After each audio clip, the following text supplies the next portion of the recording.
Welcome back to the Morning Brief. Time now for the top stories. The search for solutions to the troubling challenge of insecurity continues as chairman of the Northern Governors Forum and Governor of Gombe State, Mr. Inuwa Yahaya, announces plans by the forum to consider alternative options to arresting the situation in the country's north. Governor Yahaya said this after meeting with the National Security Advisor and service chiefs in Abuja.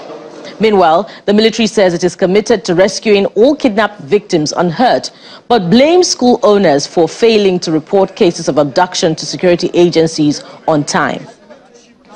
Security is very topical, especially with the recent issues of kidnapping in the northwest. And we are becoming so concerned that we need to discuss, review, and possibly take alternative options to what we have been doing before so that we can have a better result. So the National Security Advisor talked about non-kinetic approach to this fight against insurgents. What's the position of Northern governors to this? We are amiable to it. In fact, that's the best way to go, because the issue is until we join the two, and already the service chiefs and all other security agencies have been doing their best trying to cover up. So what we need to do is to change style, especially adding with a non-kinetic approach, so that at the end of it, when we join the two, we'll have a better security situation in the country.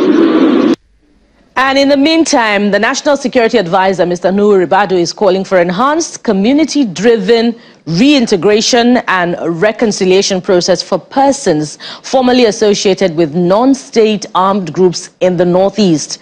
Mr. Ribadu made the call in Abuja at the launch of the second phase of the European Union support for disengagement, review, reintegration and reconciliation. You could call that 3 R's of persons formerly associated with non-state armed groups in the Northeast.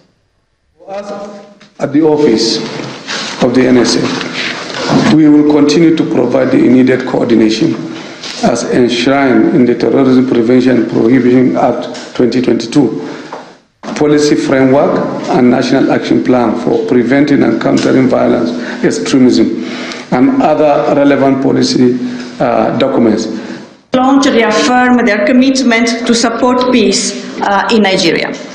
The SD3R program will support the continuous efforts of the federal government and of the state governments of Adamawa, Borno, and Yobe to bring a lasting peace in the northeast of the country.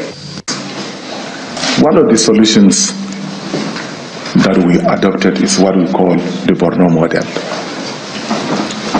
We felt we must establish ownership of the activities that are ongoing in the state, which is very critical. We felt there is a need for us to strengthen our monitoring and evaluation mechanisms at the state level. And then, above all, we understood that kinetic measures alone will never solve our own problems. So what's review, reintegration and reconciliation? Is it akin to the Operation Safe Corridor? What are the success stories that government recorded from that process? Perhaps in the coming days we'll be getting more education about the review, reconciliation and reintegration of persons formerly associated with non-state actors. To other stories now, elections may be on hold at the moment, but certainly not reforms to the electoral process. This is as a bill to amend Section 13 of the Electoral Act to ensure that persons seeking transfer of their voter registration data reside in the constituency to which they have applied has been stepped down at the House of Representatives. While the bill was supported by some lawmakers, others argued that it would lead to disenfranchisement of eligible voters. Lawmakers also deliberated on the student loans bill transmitted from the presidency to the National Assembly. In the meantime, a bill to amend the Students' Loan Act has scaled second reading at the Senate. This follows a correspondence by President Bola Tinubu to the Senate seeking the repeal of the existing law and the enactment of a fresh bill. This request comes a day after the announcement of a temporary suspension of the commencement of the student loan scheme, which would allow students of tertiary institutions access low-interest loans to complete their studies. I recall we had the NANS president on the program just yesterday, and he expressed confidence in the commitment of the administration to making the students' loans scheme a reality for Nigerian students, and we hope that sails through. More stories now, still from the Senate. The Senate has taken a swipe at the People's Democratic Party for calling for the resignation of Senate President Godswill Akpabio over what it describes as unfounded claim of 3.7 trillion naira budget padding made by the suspended senator representing Bauchi Central, Abdul Ningi.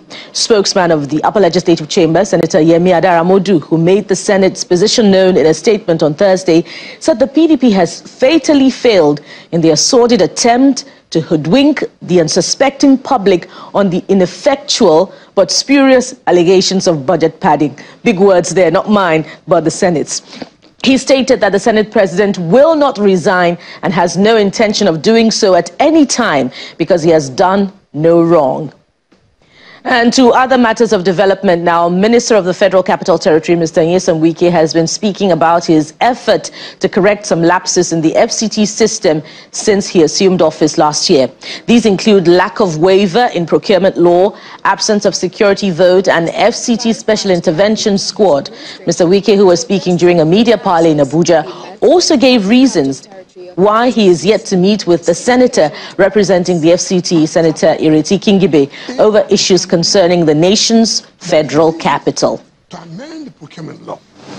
Do we have a system in place now such that if you are no more the FCT minister, whoever comes in sees that template and jobs will go on without any hindrance? You cannot. You see, a leadership varies. After all, somebody was there. He didn't do it.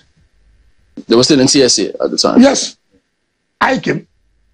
I wrote to Mr. President, look at the disadvantages.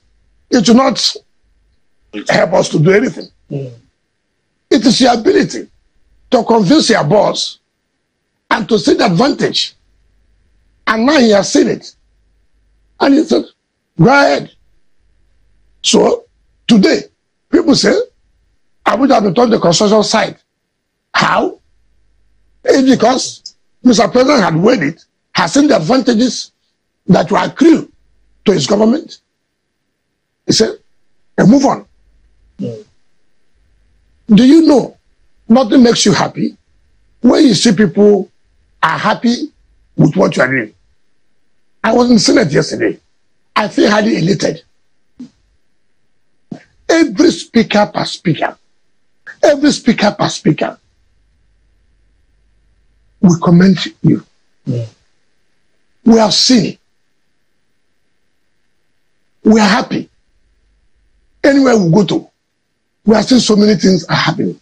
And we're asking ourselves, how come this was not the case before?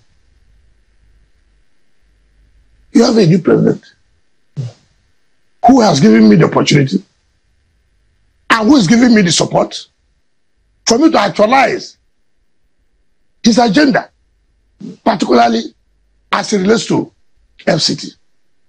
For me, it's my greatest happiness that people see, people are commending. And now to legal matters. The Chief of Staff to Kogi State Governor Ali Bello and one Daudu Suleiman have been rearranged by the Economic and Financial Crimes Commission, EFCC, for allegedly diverting about 100 billion naira belonging to the state government in September 2015. The charge sheet, however, also names the immediate past governor of Kogi State, Yahaya Bello, also as co-defendants in the amended charge filed before Justice James Omotosho. The FCC claims that the suspects diverted about 100 billion naira of state's money in September 2015, months before ex-governor Bello assumed office. However, Ali Bello and Dauda Suleiman pleaded not guilty to the 17-count amended charge before the Federal High Court in Abuja.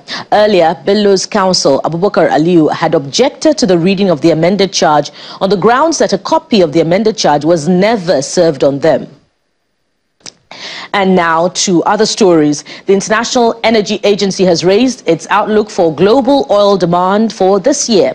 In its monthly oil market published on Thursday, the Paris-based agency says it expects the level to grow by 110,000 barrels per day to 1.3 million barrels per day. By the end of 2024, however, the IEA notes that the weaker economic outlook, efficiency improvements and electric vehicle sales might slow down the growth. Meanwhile, the agency says the oil market may be in a slight deficit rather than a surplus this year if output cuts by OPEC and its allies are maintained throughout the year.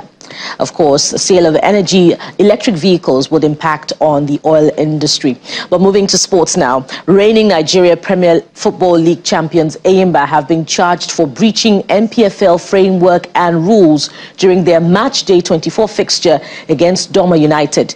The NPFL has fined the People's Elephant ₦1 million for failing to provide adequate and effective security in the course of the match, leading to poor crowd control at the Ayimba Stadium in Aba, and another ₦1 million for pitch encroachment by fans. The Ayimba Stadium will be closed to fans for their 3 home matches, while a fine of ₦5 million will be paid by the club for the disruption of a live broadcast of the match.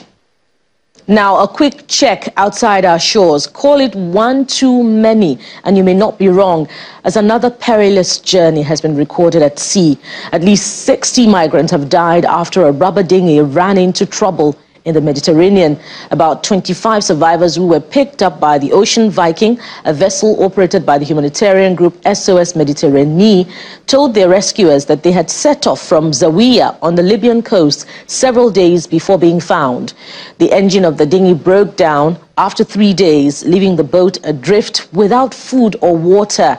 The survivors said that the victims included women and at least 1 child, who are believed to have died from dehydration and hunger, not drowning, by the way, but they died all the same. So those are the big stories that will shape the conversation today, and you can start posting already at X. You can also post on Instagram, on Facebook, of course, but you know that our engagement is here on X. And have you discovered our brand new social media handles? They're on all platforms: Instagram, Facebook, so you can start following and start posting. But what are some of your comments to what we're talking about today? Jeffrey joins me now for a review of your thoughts to the big stories. Hello, Jeffrey. Thank you so much, Bukola. Of course, absolutely. I was watching something on TikTok, and somebody said that social media is the people's complaint box. And it made sense to me that if any government, any organization, any institution wants to know what the people are saying, go to the social media. It could be Instagram, it could be Facebook, it could be X, or wherever it is that you engage in the social space. Just go there and find out what they're saying, and X-ray, examine, look at those that are speaking objectively. Of course, there are so many things that happen. People criticize and talk about that. Jeffrey, on a lighter side, on a lighter note, public complaints made it into the budget, getting billions of naira in allocation. So should we start funding Nigerians who are complaining on social media, which is where the real complaints are, by the way.